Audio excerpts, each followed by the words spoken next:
Ibu Bapa, saudara-saudara jemaat Tuhan yang terkasih, Shalom. Kita jumpa kembali dalam sapaan rohani hari ini. Untuk itu, mari kita bersama-sama masuk dalam doa. Bapa di dalam surga, kami bersyukur untuk hari yang Kau ciptakan dan hari yang baru yang Kau karuniakan kepada kami. Kiranya Tuhan berkenan menyapa kami dengan firman-Mu, sehingga firman-Mu akan menguatkan kami dan menjalankan kehidupan di bulan kemerdekaan ini dengan penuh semangat dan kekuatan yang baru. Kuduskan kami, layakkan kami, dan berfirmanlah kepada kami Bapa. Dalam nama Kristus kami mohon. Amin. Tema sapaan rohani hari ini adalah merdeka dari sakit hati. Bacaan kita dari 2 Samuel pasal 9 ayat 1 sampai dengan ayat 13. Bapak Ibu, kalau dibilang sakit hati, sesungguhnya Raja Daud punya 1001 alasan yang sah dia sakit hati dengan Saul. Saul telah ditolong oleh dia ketika Daud mempertaruhkan nyawanya menghadapi Goliat. Tapi Saul tidak berterima kasih kepada Daud. Sebaliknya dia memburu-buru Daud untuk dibunuh. Ketika Saul dikuasai oleh roh-roh jahat, maka yang dipanggil adalah Daud untuk memainkan kecapi. Bukannya tanda terima kasih yang diberikan, tetapi beberapa kali Raja Saul ingin membunuh Daud dengan melemparkan tombaknya. Beberapa kali Raja Saul dengan pasukannya mengepung Daud hanya untuk memusnahkan dia. Beberapa kali pula Daud punya kesempatan membunuh Saul, tetapi Daud tidak melakukannya. Sampai pada akhirnya Raja Saul dan keluarganya di dalam peperangan menghadapi bangsa lain mati secara tragis. Apa yang bisa dilakukan oleh Daud di zaman itu? Dia bisa membasmi dan membunuh semua keturunan dari Saul demi supaya tidak ada balas dendam dan merepotkan. Itu berlaku pada zaman itu. Tetapi itu tidak dilakukan. Tetapi kita melihat riwayat dari Daud, dari seorang gembala, sampai menjadi seorang raja yang powerful, dia selalu memerdekakan diri dari sakit hati. 2 Samuel pasal 9, ayat yang kedua dan ketiga, menyampaikan kepada kita sebuah peristiwa yang terjadi yang sangat unik dan menyentuh hati. Adapun keluarga Saul mempunyai seorang hamba yang bernama Siba. Ia dipanggil menghadap Daud, lalu raja bertanya kepadanya, "Engkaukah Siba?" Jawabnya, "Hamba tuanku." Kemudian berkatalah raja, "Tidak adakah lagi orang yang tinggal dari keluarga Saul? Aku hendak menunjukkan kepadanya kasih yang dari Allah." Saudara, luar biasa.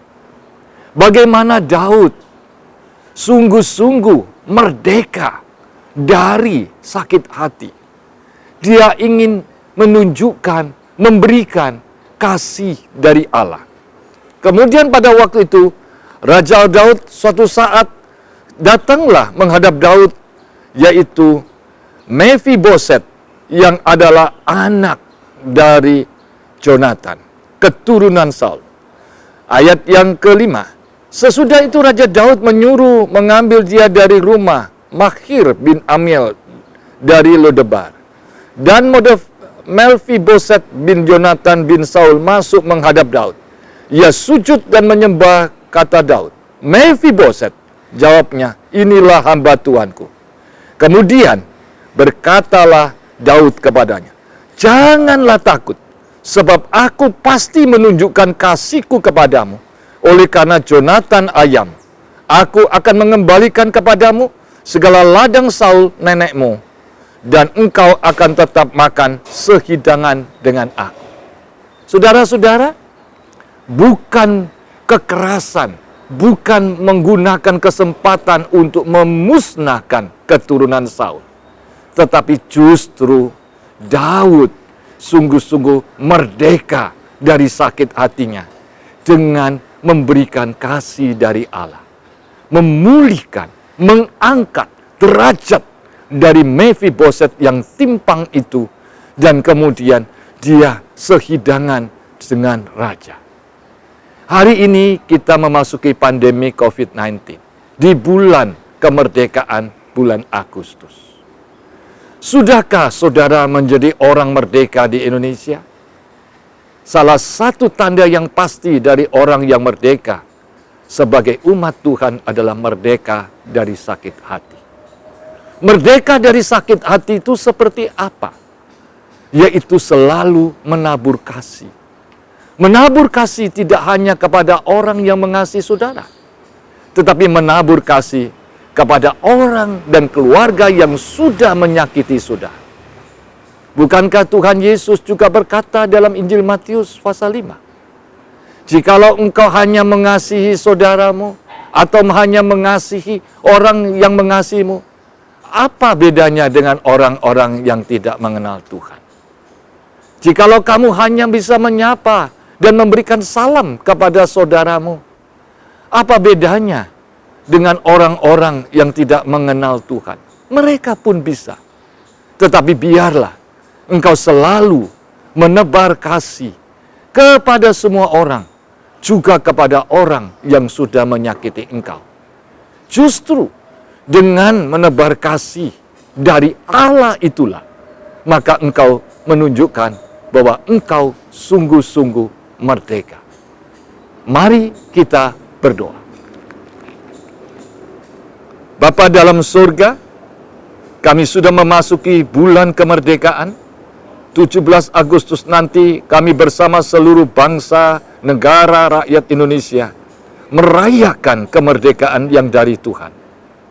Kiranya Engkau menolong kami supaya kami merdeka dari sakit hati. Dengan cara kami selalu menebarkan, memberikan kasih yang dari Allah.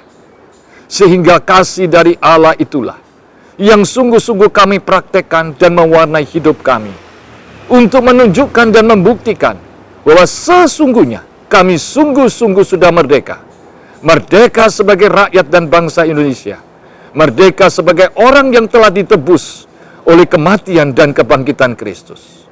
Kiranya hidup kami sungguh-sungguh merdeka. Dalam nama Kristus kami mohon. Amin. Merdeka!